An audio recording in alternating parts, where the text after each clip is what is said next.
söylemem icap ediyor.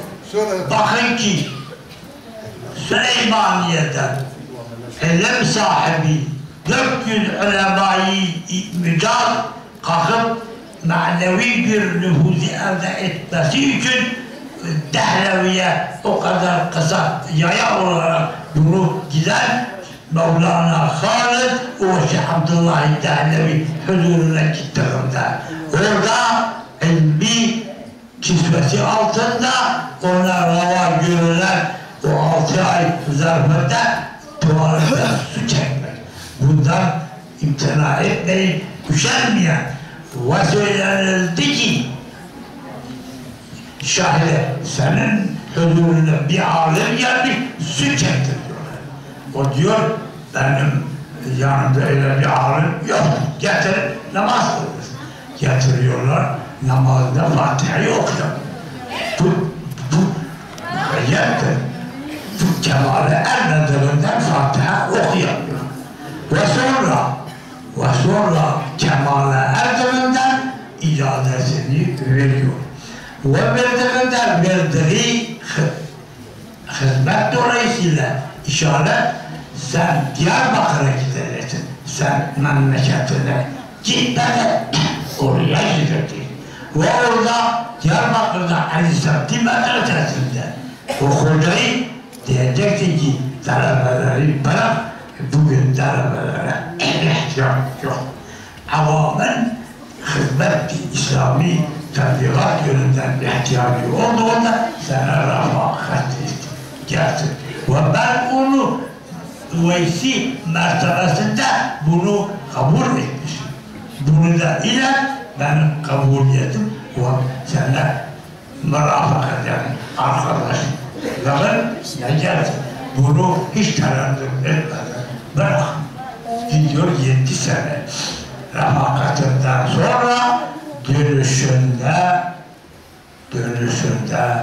öyle bir yazı yazıyor ki icazesinde binezerihi tedekteketil civar nezeriyle dağlar titrer bir vaziyette gönderiyor ki geliyor bu mıntıkada ne müridi ne aşireti tek başına aldığı ilham-ı hizmet muhalefesinde bakın ki herhalde o hizmet eseri bulunmaktadır. Ve siz de bulunmaktasınız ki gösteriyorsunuz ki o sağdır ve her ziyaret ediliyor, evladı vardır. Ve bir evladı sizin karşınızda bunu da bir numune olarak onun vekaletinde emrini tebliğ ediyor, işitiyorsunuz. Evet. Bu Allah'ın o hizmet mukabelidir. Bunun beyanından ben kendimi alıp koyamam. Ve buna sizden düşen o yolda yürümek. Ve siz ne mutlu size ki siz de mensubisiniz. Onun da siz makamında yer alacağınızı bildirir ve bu müjdesini de verebilir. Bunda siz de şükrüdür ve memnuniyetinizi bilesiniz. Ve sizi bu şerefle haşrede göreceğiniz gibi hoca da anlattı, anlatacaktır. Bu onun namtar yeri vardır. Ders değil, ders şirin yani. 12-13. meşale onundur. Onun etbaı topludur. Bu bilinmelidir. Orada bir. Ve bunu da söylemekten kendimi koyamayacağım.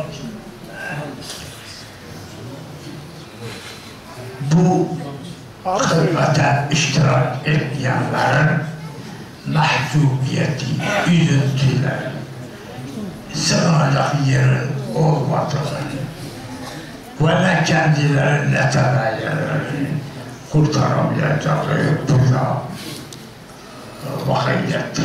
Bunun için çünkü Cenab-ı Hak bunun sahibi olduğundan bunu niye bu adam malın canını verdi? Sen kendin sen de böyle sen de ilim istifade etmek bununlaydı. Sen niye etmedin? Bunu sormaz mı ya? Sen olsan dahi senin hizmetkarın biliyorsa biliyor. Bunu kendinizde bir düşünün, siz bunu sorarsınız.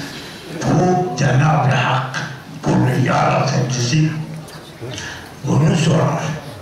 Bunu sizin malumunuz olsun.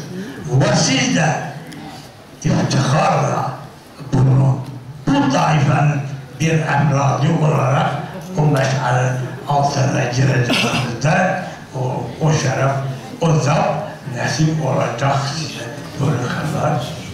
Ama bunu da sizin amel ve şeyin devamı münasebeti. Buna devam istiyorum. Buna devam istiyorum. Onu sizi bildirmekle bu şerefe nail olursunuzu haberdar eder. Ve bunun icabati neyse yerine getirmesini istiyorum. Yani böyle bu durumda olur. Aziz müritler, bakınız o kadar yalvarıyor ki cehenneme gitmememiz için. O kadar yalvarıyor ki bizim kurtulmamız için. Ebu Bekir Sıddık radıyallahu teala anh'ın silsilesinden geliyorlar bunlar. Ebu Bekir Sıddık ne demiştir? Ya Rab beni öyle büyüt, öyle büyüt, öyle büyüt ki benden başka kimse cehenneme girmesin demiş. O kadar şefkat ve merhamet göstermiştir. Ve bu da aynı, bakın ben anladığım kadarıyla aynı nesil, aynı mesajı veriyor. Azana vakit tamamdır diyor. Namaz olmuş. Vakti alsa almasa vakit vardır. İstifade edeceğiniz budur ki size irad edilecek ve size tebliğ edilecek bunu dinleyin. Ve bu tebliğde benim de zamanımın ileriye alması emri vardır. Ben de katılacağım, siz de katılın. Kim nasip oldu? Burada dinlesin ve yerini tutsun. Bunu söyle. Ama bazı hocaların gelmesine teşekkür ederim. İsterim ki o vazifeler sükutturlar. Burada bunu söylerim ki bazıları maişeti dolayısıyla çalışıyorlar. Ama bunun zamanının fazlasını Allah yolunda harcamayı tavsiye ederim. Bunu bilirim ben çoğu yeri ne şekilde bilirim. Bunu söylerim. İnşallah şu oraya. Davet ederim bu kısmı. Onun için çağırmışım, iştirak edenlere teşekkür ederim. Allah senden de razı olsun. Hadi